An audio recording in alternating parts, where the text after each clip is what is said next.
Hello guys, welcome to my YouTube channel. Kenalin, nama aku Fadila Hairunisa. Kalian bisa panggil aku Dila. Aku merupakan mahasiswi program studi psikologi Universitas Islam Sumatera Barat. Pada video kali ini, aku mau ceritain nih kegiatan aku selama 1 bulan magang di Yayasan Pelita Jiwa Insani. Jadi, awal mulanya kami diantar oleh dosen pembimbing kami ke yayasan tersebut. Di sana kami ketemu dengan 2 pembimbing magang kami, yaitu Bang Miko dan Bang Aji. Di awal masuk, kami dikasih tahu apa aja aturan selama kami magang. Terus kami juga diperkenalkan dan melihat langsung ruangan tempat klien nafsa dan jiwa. Selama magang di yayasan tersebut, kami dibagi menjadi 2 tim. Pertama ada teman aku yang namanya Asya dan Rehan. Terus tim kedua ada aku dan temanku yang bernama Kak Mel. Kita lanjut ke kegiatan harian kita selama di yayasan. Nah, untuk 2 minggu pertama, aku sama Kak Mel kerja di bagian rehab jiwa. Jadi, biasanya aku sama Kak Mel itu berangkat dari kos sekitar jam 7 pagi menggunakan Trans Padang. Kemudian kami turun di RSUD Dr. Rasyidin. Dari sana kita lanjut pesan taksi online dan pergi ke yayasan. Sampai di yayasan kami masuk terus isi absensi dulu, baru habis itu menuju ke ruang kunjungan. Di sinilah biasanya kami istirahat dan makan. Kami juga ada dapat loker untuk meletakkan barang-barang kami selama kami berkegiatan. Di pagi hari setelah absensi, biasa kami menunggu sampai staf selesai operan, yaitu pergantian antara shift pagi dan malam. Setelah selesai operan, kemudian kami masuk lagi ke ruangan selanjutnya, di mana di situ ada lapangan dan ruang rehab nafsa. Terus para staf di sana kemudian membangunkan para klien yang ada di jiwa yang berada di lantai 2 untuk turun mengikuti kegiatan pagi di lapangan. Kegiatan pagi biasanya berupa senam, mandi, berjemur, dan konseling. Dan untuk nafsa, mereka berkegiatan pagi di dalam ruangan mereka dan juga keluar untuk ikut konseling. Jadi semua kegiatan ini rutin dilakukan di setiap pagi hari. Dari sinilah kami membantu, yaitu melakukan konseling kepada seluruh klien. Dan biasanya disediakan ada 4 kursi, jadi nanti klien satu persatu gantian untuk mengikuti sesi konseling.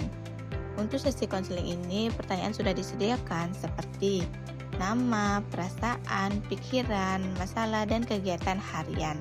Untuk pertanyaan lainnya berkembang saat sesi konseling, tapi tetap dibatasi waktunya. Saya dan rekan saya langsung naik ke lantai 2 tempat ruang rehab jiwa setelah konseling.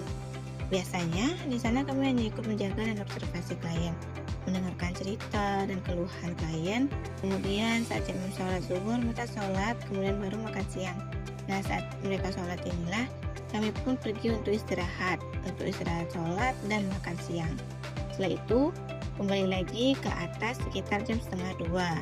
Setelah itu ketika jam sholat asar kami istirahat juga sebentar, terus kembali lagi ke atas sampai jam 5 selesai dan pulang. Setelah 2 minggu kami pindah ke nafza atau hor. Kalau di nafza memang udah ada jadwal atau program setiap harinya. Biasanya konseling, morning meeting, kemudian kalau ada dilanjutkan dengan seminar atau abstek.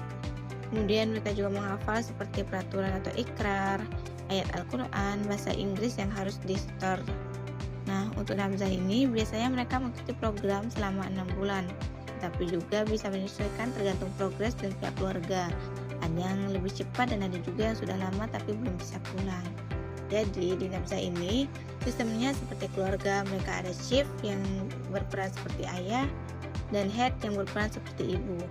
Ada tanggung jawab dan ada aturan yang harus diikuti setiap family di dalamnya.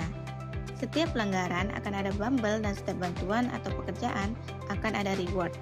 Begitulah perbedaan kegiatan antara klien jiwa dan klien nafza. Dan ya, begitulah kegiatan aku selama 1 bulan magang di Yayasan Pelita Jiwa Insani. Aku belajar banyak hal secara langsung. Awalnya sedikit kaget, tapi lama-kelamaan terbiasa dan terasa lebih menyenangkan. Walaupun setiap pulang magang terasa lelah dan energi terkuras.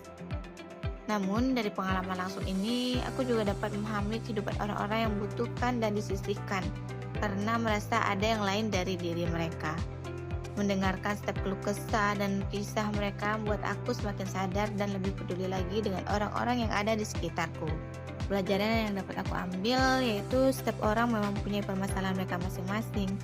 Dari yang mungkin awalnya itu ringan, bisa menjadi berat jika tidak langsung diselesaikan dan ditangani. Bagi mereka, kelainan jiwa, sangatlah penting kesadaran diri dan juga dukungan dari orang terdekat agar bisa kembali pulih.